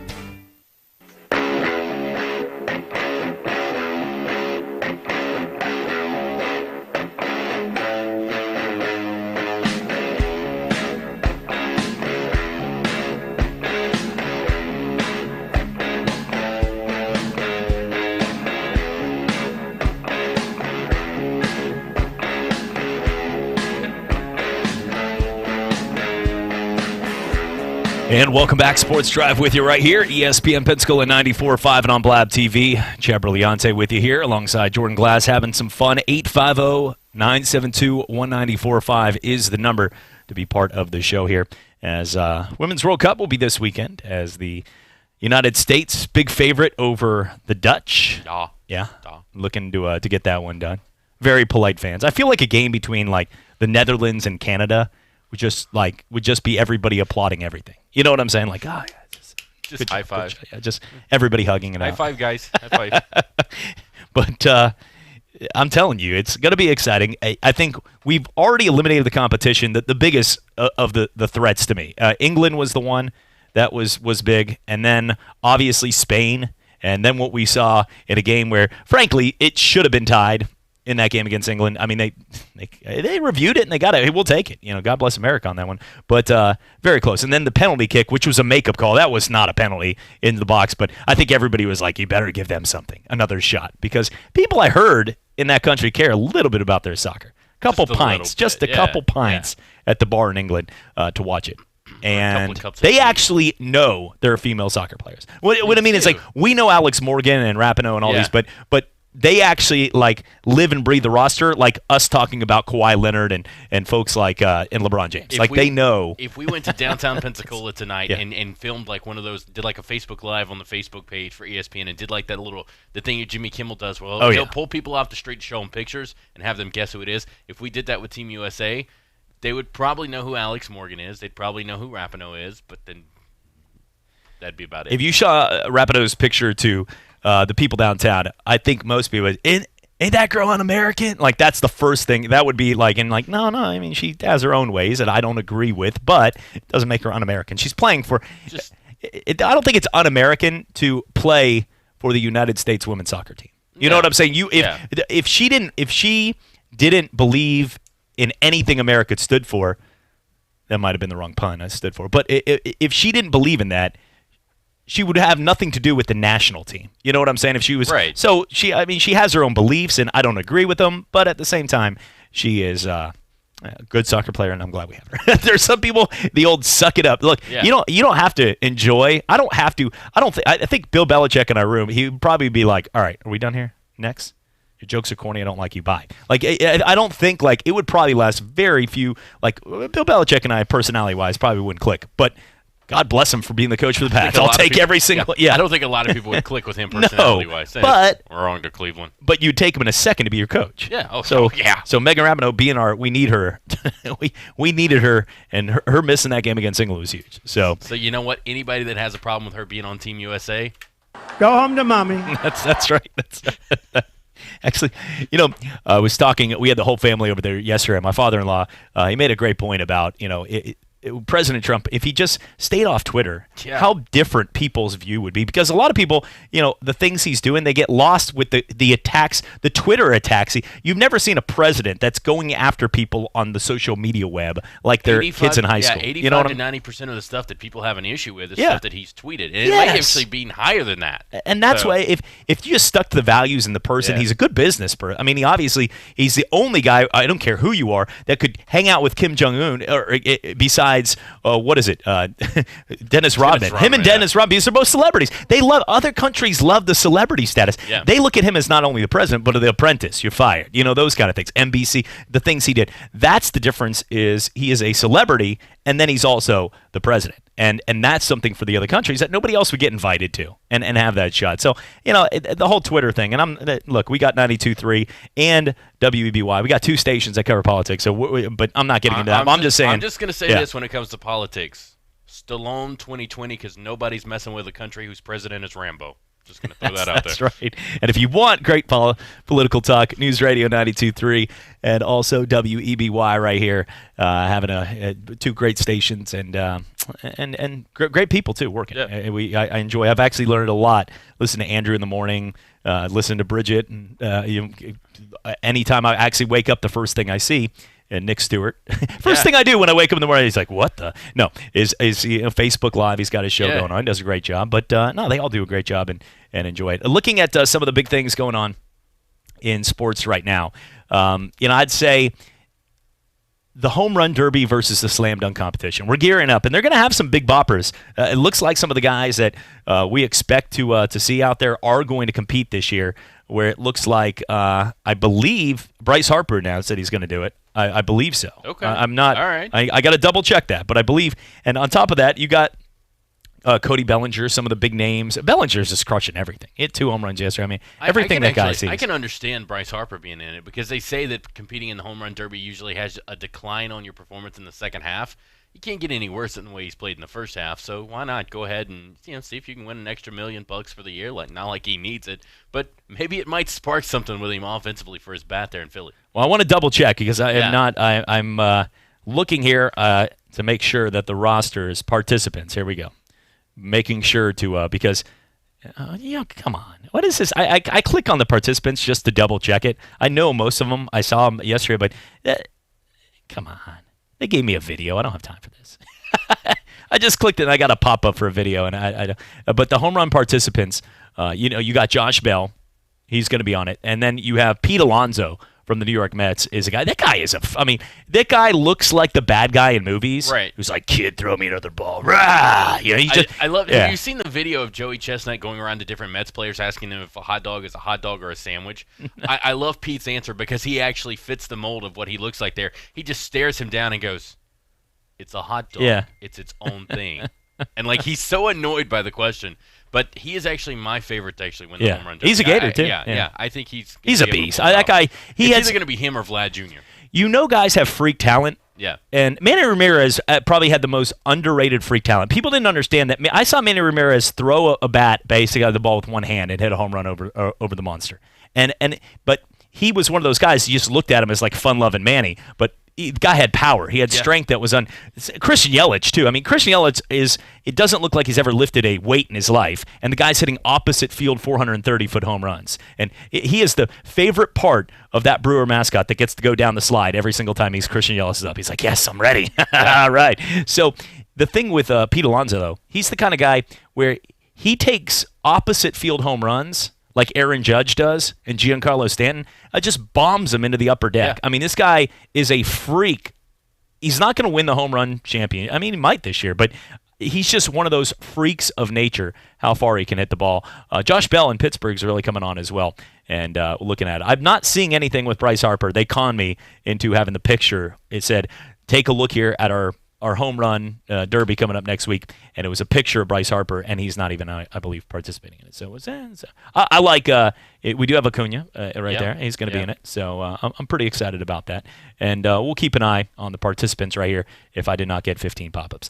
Christian Yelich is the one is not a bad bet anytime when he gets up there. But usually in the home run derby, it's not the guy you expect who wins. Right. It's very rare. Yeah. Remember the year that you had Robinson Cano, who's not really even a home run hitter. So you have Christian Yelich versus Vlad Guerrero Jr. That's going to be just fun to watch. Alex Bregman versus Jock Peterson. Pete Alonso versus Carlos Santana. Dun, dun, dun, dun, dun, dun, dun, dun, dun, dun. Josh Bell versus Ronald Acuna right there. So since it's in Cleveland, you got Santana, which Cleveland's not really a home run kind of alley, but these guys are all going to crush them anyway. So no, there is no Bryce Harper in there. Let me reiterate. Christian Yelich, Alex Bregman, Pete Alonso. I think it'd be hard to go against. You look for consistency in a swing. Jock Peterson can hit the ball a ton, but he also strikes out a lot and doesn't make great contact every play. I think the most consistent home run type swing in this, just because his regular swing looks like a home run swing, I think Josh Bell might win this because his swing, the way he has like sort of a Griffey-esque where it just sort of goes up, like his regular swing, even when he hits balls up the middle, is a home run type cut. So these other guys are just hitters. A lot of Alex Bregman, Christian Yelich, these are just great hitters. Vlad Guerrero Jr., he's only got like 7 home runs this year. So, but when it comes down to it, I think I'm going with Josh Bell on that list. When we come back, we're going to talk a little more and take a look here with the home run derby right around the corner. We talked a little Mr. Two Bits right there, passing away at the age of 97, George Edmondson, and our thoughts go out to the Gator family. He lived a great life, and over the last decade, a number of guys have had a chance to be an honorary Mr. Two-Bit, including Steve Spurrier, Chris Collinsworth, folks like Danny Werfel, and good to see a guy will always be recognized and will never be forgotten. His legacy will continue from the days of people saying, who is that old man on the field? We're coming back for more right here in the Sports Drive.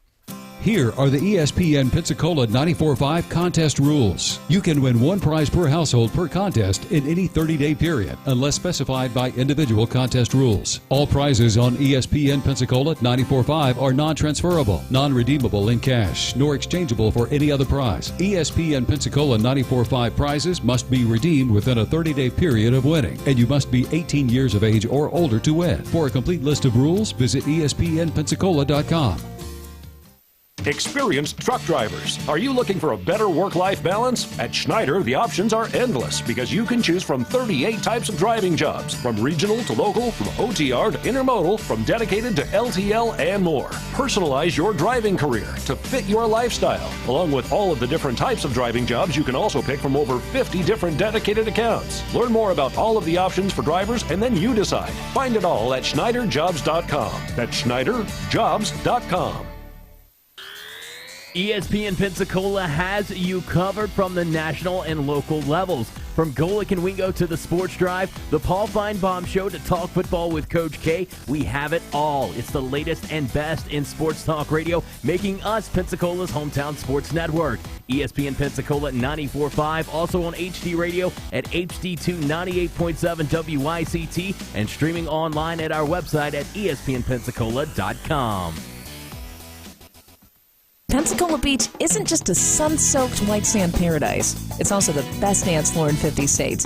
Every Tuesday night, the stage near the beach ball comes alive with great music you know and love. Bands on the Beach are free shows every Tuesday through October, and they're brought to you by the Santa Rosa Island Authority. This Tuesday, it's Gretsch Lyles and the Modern Eldorados, your favorite rockabilly sounds and a dance party that's out of this world. Join us for live music every Tuesday night at 7 for Bands on the Beach. The year was 1919. Barbasol shaving cream was invented by a dreamer named Frank Shields. The world's first modern shave cream, Barbasol changed the face of shaving forever. A few billion shaves later, Frank's dream lives on. Behind every face is a dream. Barbasol proudly salutes every fearless, self-assured, wide-eyed dreamer all across America. Celebrating 100 years. Barbasol. If you're hitting 200 at the plate for the Pensacola Blue Wahoos, life isn't that great. But if you're hitting up 200 before the Wahoos games, things can't get much better. 200 South is your Blue Wahoos pre-party destination. Grab an ice-cold draft with the best selection in town at World of Beer. Relax in the most hoppin' spot at Blend Lounge. Or grab a quick bite to eat at Graffiti Pizza or Taco Aguave before the game. 200 South Palafox in downtown Pensacola. Peanuts and Cracker Jacks are all right, but a slice and an ice-cold draft, now that's a home run.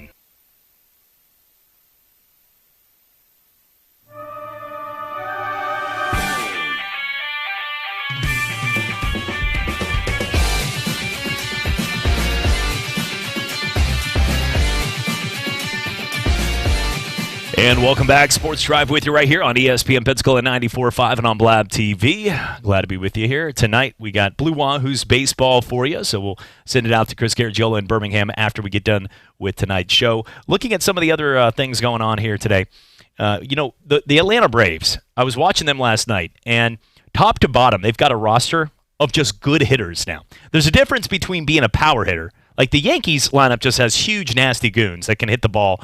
Kind goons. They're nice people, but they really are. I used to hate some of the players on their team, but guys like Aaron Judge is like one of the nicest human beings. Giancarlo Stanton doesn't seem like a bad guy. Encarnacion, I got nothing against the guy.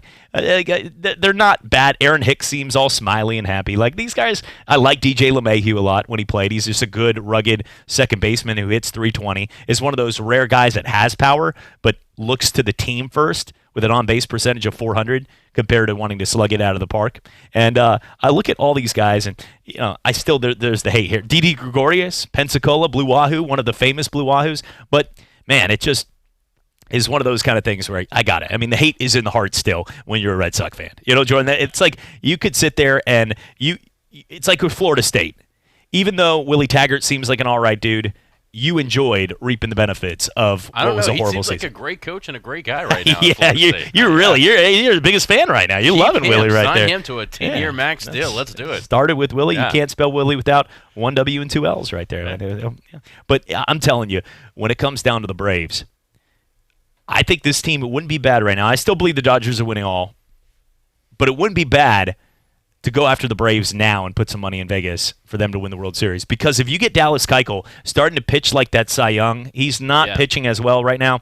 And look, the Braves, that new stadium has become very close to a venue with that lineup of what people deal with in Colorado almost. I mean, these scores are 12-6, 9-8 when you're playing there. And they've got good pitching, too. Julio Teheran's pitching tonight, and he's been pretty much an ace. Mike Soroka, although he got hit yesterday, has been an incredible – at one point, he had like a 1.27 ERA through his first 10 starts of his career. You have all these guys across the board that are consistent. The biggest thing is they're hitting. And they got old vets that know their time is running out, but they're still good. Yeah. Like Nick Markakis, Freddie Freeman, Brian McCann. Yeah. These guys are still McCann is hitting better than he has in the last 5-10 years. Yeah, he got that walk-off single Yep. a few weeks back, and that just kind of flipped us. And he was a Brave. He always was a Brave at heart. He was a journeyman. He had to go to New York and he couldn't shave. Remember that? He couldn't grow the beard. He looked funny. It's like that's not right. It's like he looks like a giant baby without the beard. I don't like some of those rules. I know it's a Yankee rule, but some of those guys. There are a lot of baseball players that need the beard. There are a lot of those guys without the beard. It doesn't make any sense for them to be out there. And don't play baseball anymore. We're done. Like I would have to pull an Eli Manning and demand a trade if I was ever drafted by the Catfish Yankees. Hunter. No, not playing for them. No. Think about back in the day, Dennis Eckersley or Catfish Hunter, one of those guys with like the little Pierres or those guys. That was. So the facial stash, it's part of the game of baseball. The nasty closer look sometimes with the beard goes so much further. Randy Johnson just looked like a greasy old man that you didn't want to come around, but Randy Johnson did pitch for the Yankees for a little while, and I remember that. It just didn't look right. It did not look right at all. Looking at and then there's some guys would be funny if we saw him with facial. Like Roger Clemens, I think would look like a gangster on the mound. You know what I'm saying? Like I was going to go the other way. Well, I think he would look like someone you do not want to cross with a beard. You know what I'm saying? I think a beard. Yes, I think that's what I'm saying. I think the beard maybe with a mustache, he might look like with somebody with legal papers saying you can't go this close to no, a the playground. mustache. Yeah, he would look funny. Yeah, he would look very funny with the mustache. But no, overall, I think a lot of these guys on the Braves, they're consistent. And even when they got down 4-0 in the first inning yesterday, because they were the nationally televised game, as a lot of people soaked in as much AC as possible before they walked out for the fireworks wherever they were. It was a pretty nice night. Yeah. But a lot of people were watching Braves from 6 to 8, and they had a chance to watch a team down 4-0 in the first inning against the Phillies lineup come back and score 12 runs. I believe they won 12-6, and it was a great win. Well, appreciate you joining us here on the Sports Drive. ESPN Pensacola 94.5. Blab TV coming back for more.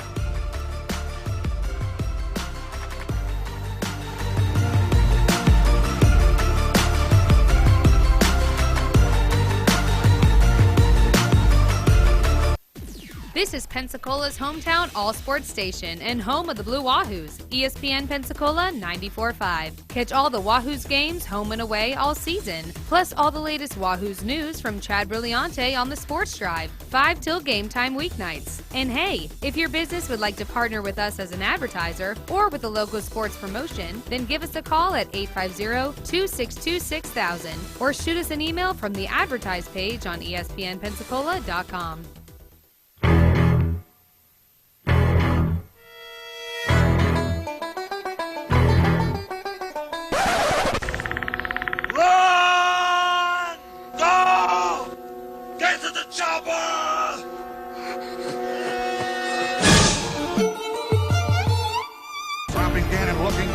Those up the middle. That's intercepted at the 40.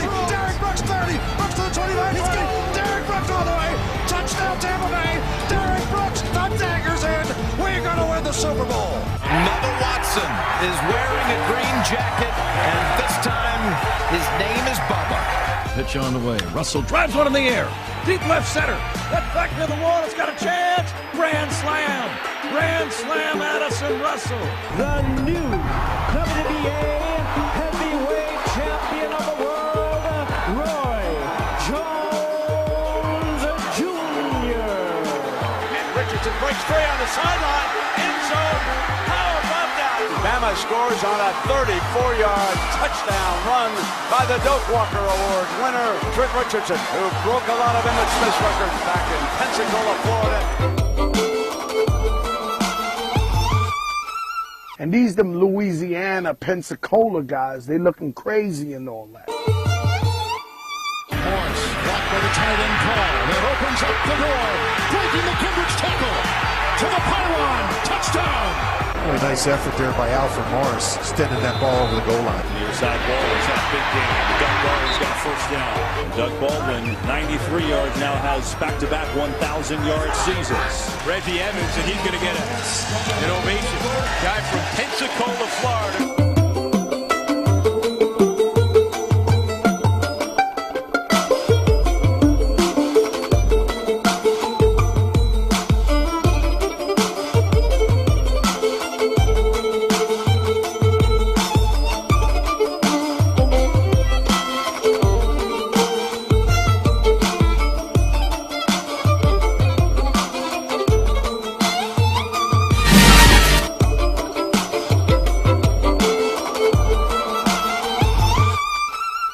Dedicated to the orange and blue tradition, one fan stands alone.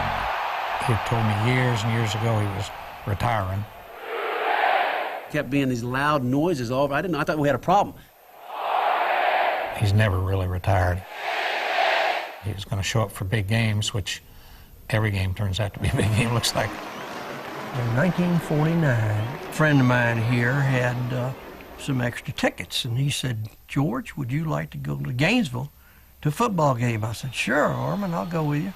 The crowd then was only 50-some thousand, but the team was terrible. They were just awful, getting beat by everybody. We were the whipping dogs of the SEC. At the first of the game, when the announcer said, "Here come the Gators," and they'd run out on the field and everybody would boo. And they'd announce the coach, and everybody would boo. And I said, "Good gracious alive, what's everybody booing about?" Well, they were down on the team. They were there, but down on the team. I said, "Shoot, I've never booed in my life, and I'm not going to start now. They're just kids out there playing. Let's cheer for them."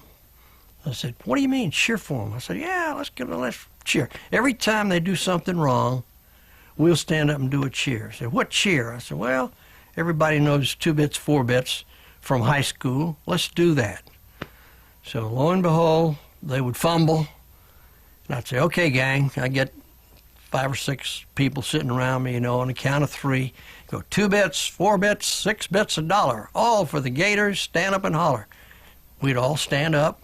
Everybody look around. They all thought we were drunk. It was really remarkable. And it kept going, and it kept building and pyramiding until it built to what it is today. When you get out there, in the middle of the field, and Ahoma arms up to get quiet, and I get just absolute silence from 90,000 people.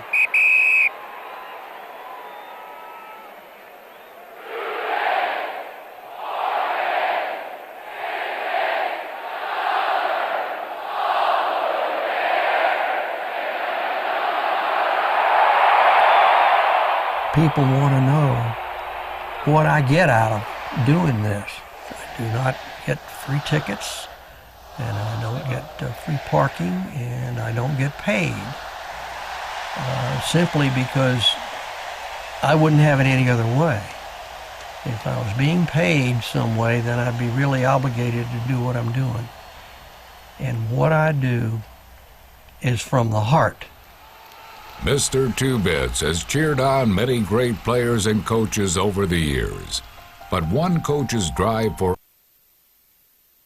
And there it was right there with a abrupt cutoff. That wasn't Jordan either. That was the YouTube, by the way. That was just apparently they didn't. Somebody didn't edit that too much. But it was good. Mr. Two Bits, George Edmondson lived a great life. And if you had been to a Florida game as a fan of Florida or on the road, you saw an old man run out on with a suit and tie on, and everybody would celebrate. He was not on there illegally. He was somebody that everybody celebrated. And just a moment where so many great people from Chris Collinsworth, Danny Werfels, guys like Steve Spurrier, he got to be an honorary once about a decade ago, with health, could not do it anymore. But I'm telling you, was somebody that was special. And just like tradition, which is such a big part of college football as we gear up 49 days away till the start of the season. 49 days. And Jordan, it's such a big part. Mr. Two Bits, even though he had nothing to do overall with who was going to win the game, Yeah. It was something that got people excited, got them pumped, and it was a tradition many will never forget. It was, and this was something that, And it will continue, too. Yeah, it will continue. And they've had guys like, taking a look at some of the, they've had Chris Collinsworth, they've had Danny Warfel, Titus O'Neil, who has obviously made his name in the WWE but played football at Florida, Matt Laporta. They've also used a couple of different students to where they could compete in a contest or vote online to who gets to be an honorary Mr. Two Bits. Lewis Murphy's done it. Matt Elam has done it as well. And like I said, with Dan Mullen now the head coach, I expect to see Tim Tebow, maybe Percy Harvin, a couple of other guys. Percy Harvey, Percy Harvey, go get maybe Jeff Dims, Chris Raines, guys like that from those teams when Dan Mullen was there as an offensive coordinator, come back and do Mr. Two Bits before a game. So it's one of those traditions that's great for college football. It's great for the University of Florida. It's a sad time for any Florida fan. But again, like I said, you want to know the reach and the power of this tradition of doing 2 bits before the game. When you're sitting in the swamp and Tennessee has been booing and cussing all pregame warm-ups, and up until that point, 2 bits happens, they shut up and they listen. Yeah. And then when it's over, they go, that was actually kind of cool. That shows how powerful the 2 bits cheer was at the University of Florida. Now, did you know about it when you used to go to games and things like that, the tradition? I did, yeah. Yeah. It did, yeah. I mean, because obviously you watch it, and when you would watch like the Florida Gators, they would have the Gator replay on Sun Sports that was done with the great Gator broadcast. So it was the video of the game from like a CBS or ESPN or whatever. Yeah. But it would be dubbed over by Mick Hubert. They would always have. Sometimes they would have the 2 bits cheer happen before that. So you see those on like the televised games, the televised replays of games, and so you kind of know what to expect when you're in the stadium, and when that's happening, the next thing you hear is da-dum. And that video board lights up and the swamp goes crazy. Yes, and it's been pretty incredible to watch over the years and have an opportunity to just see something that is such a passion of so many people that show up there on a given basis, and somebody that's always going to be a big part of not only Florida Gator athletics but SEC tradition, and so they'll continue that as well. Looking right now at some of the things going on, we've got summer basketball tonight. Zion Williamson and R.J. Barrett are going to battle it out.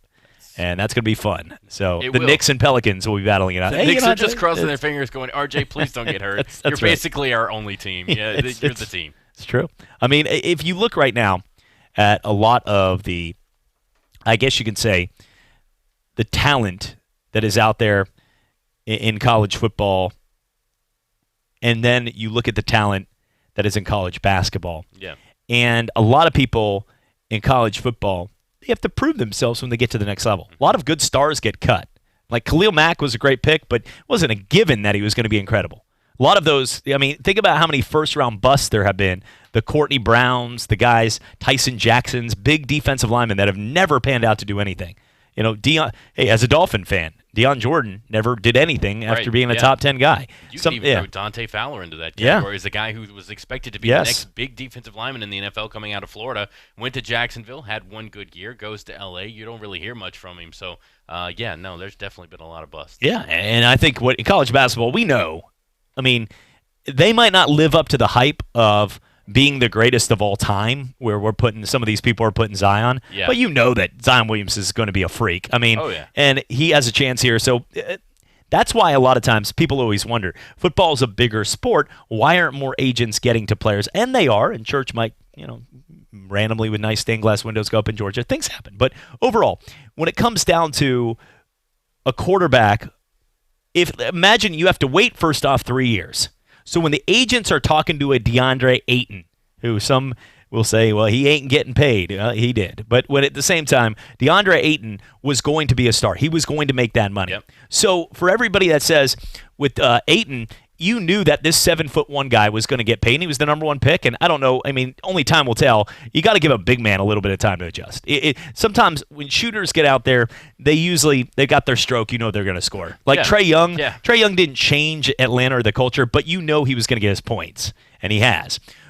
A guy like Ayton, I think still is going to be talented. Marvin Bagley's, I still think they're going to be, but big guys sometimes need to adjust the system. Look at Rudy Gobert's and look at a lot of the guys that are star centers today. Marc Gasol even. I mean, there's a lot of guys that didn't start off their career. Right, yeah. Marc Gasol was one of the Gasols nobody ever talked about. Al Horford had some good consistent years, but then he became a lot better. Joakim Noah, think about it. He was on the top of the world, and then a couple injuries faded away. Centers, based on more injuries because of how big they are and nasty they are, you never know. And a guy like Ayton, I think, over time is going to get better as he grows stronger and more confident inside against the big guys. Andre Drummond, I mean, think about how he was a guy that couldn't make a free throw to save his life, and now he's an all-star perennially. Looking at a guy that we're seeing right now in Zion tonight, I think he's going to be good, but he's that morph size that we don't talk about, who's 6'7". Yeah. That it's going to be really hard to see because playing at that size in the NBA is not easy when you're battling against the bigs. Because those nasty dunks that he's just going to take right up to people in their face, it's not going to work that same way. No, it's not. It's going to take him a little bit of time, and that's why I think for Pelicans fans, sit tight. Don't look at it and say, oh, we've got Zion. We should be competing for an NBA title in the 2019-2020 season because you're not going to be at that level. It's going to take him a little time to adjust. He's going to have to find out that he's going to have to bring a little bit more than his size to the game. He's going to have to come with strategy. He's going to have to come with technique. It's going to be more than just the brute strength that he has. Now, look, he's a smart guy. If you get into Duke, you're a smart person. So he's a smart guy. He understands the game. He's going to know how to adjust and how to bring the strategy to it. It's just going to be a little bit of him going to have to change from that transition like you were talking about from college to the NBA of where in college he can pretty much drive the lane on anybody and use his brute strength. Except for Taco. Except for Taco. But I mean, not many people could do that on Taco. And no. In the NBA, he's going to be going up against a bunch of tacos inside the NBA. His name really should be, because when I think taco, I revert back to the 99-cent meal. Right. He should be more of a Gordita Crunch. You know what I'm saying? Crunch Wrap Supreme. That should be his nickname. And that's how he should say, look, tacos are usually about the average, but people go through tacos very quickly. I'm just saying, if I'm his agent, the first deal I'm getting him is Taco Bell if I'm his agent. Mucho Grande Burrito. Yeah, like that. He is not. He's the chimichangas of the world's. I like chimichangas, by the way. If it's a rare one. It sort of gets left out. When you can pick 2 or pick 3. I always decide pick 3. By the way, why not? But when you do those, why not? Yeah, exactly. But on the menu, there's a couple of the outsiders like chili relleno. Yes. I'm not even sure if I'm pronouncing it right, but you got chili relleno and some of the other ones that they're very good, but they go under the radar. Everybody's used to saying just taco, burrito, and then also enchilada. Those are usually the consistent. Then you got the flatas and the other things. You're like, oh, this is just beans, But when it comes down to tostadas, the chimichangas are incredible. I really, that's an under the radar one. If you see the pick 3, this is a word of advice. You're learning things. Yesterday on the show, Ray actually commented he learned about peg leg Pete's and Yelp. So today, I hope you learn. Go after the chimichanga if you can pick 3. And if you happen to go to a place that recently opened on Palafox, I'm going to say their name because they're not a sponsor. Maybe down the road they might be, but right now I don't think they are. I may be wrong on that, but I don't think. They're not right now. Okay, but if you go down there, you want tacos, they do have some delicious tacos. They do. Get a soft taco. They've got they've got their own little. It's part of their name is in it. It says their name tacos. Yeah. You it's good tacos. 2 or 3. 2 is right down the road. They are one of our great sponsors at World of Beer, Blend Lounge, Taco Guave. And they do happy hour now too with different ones. Arguably the best tacos in Pensacola. Really good. And you don't think when you're going to Blend Lounge now with graffiti pizza and Taco Guave, it really is the perfect happy hour spot before the baseball games. It is. You go grab a beer at World of Beer, and then you go get some tacos or a slice of pizza or something like that from Graffiti. And it's a great place to hang out. Check it out. You will not be disappointed. And try the They don't have a chimichanga, I don't believe, but try the chimichangas if that place has them. That's my word of it. If you've learned anything from the show, learn that right there. That's it. I'm going to throw the word chimichanga at you. When we come back, we're going to take a look here at some of the big stories. Later on, we're going to play a little clip here of President Donald Trump and have some fun with that. And also get to more on Gangster Wannabe, one of our favorites, bringing back a blast from the past. And some of these guys with a blast end up serving 40 to life. We're coming back for more right here on the Sports Drive. Go home to mommy. ESPN Pensacola has you covered from the national and local levels. From Golick and Wingo to the Sports Drive, the Paul Feinbaum Show to talk football with Coach K, we have it all. It's the latest and best in sports talk radio, making us Pensacola's hometown sports network. ESPN Pensacola 94.5, also on HD Radio at HD2 98.7 WYCT, and streaming online at our website at ESPNpensacola.com. Hey, this is Cole from Commander Air, and we're your local Daikin Comfort pros. Trust is hard to come by these days. At Commander Air, we have over 54 years of building and earning your trust. From each trained, certified technician to the state-of-the-art Daikin units we install, Daikin systems come with a trustworthy 12-year parts warranty. Commander Air has 3 generations of trust built on dependability, knowledge, and outstanding service. Come check out our new AC showroom at the intersection of Highway 29 and 9 Mile Road. Commander Air, your hometown heating and cooling specialist for 3 generations. I'm Troy Rafferty, and many of you know about my love for sports and my longtime support for our local high school athletes. One thing these fine young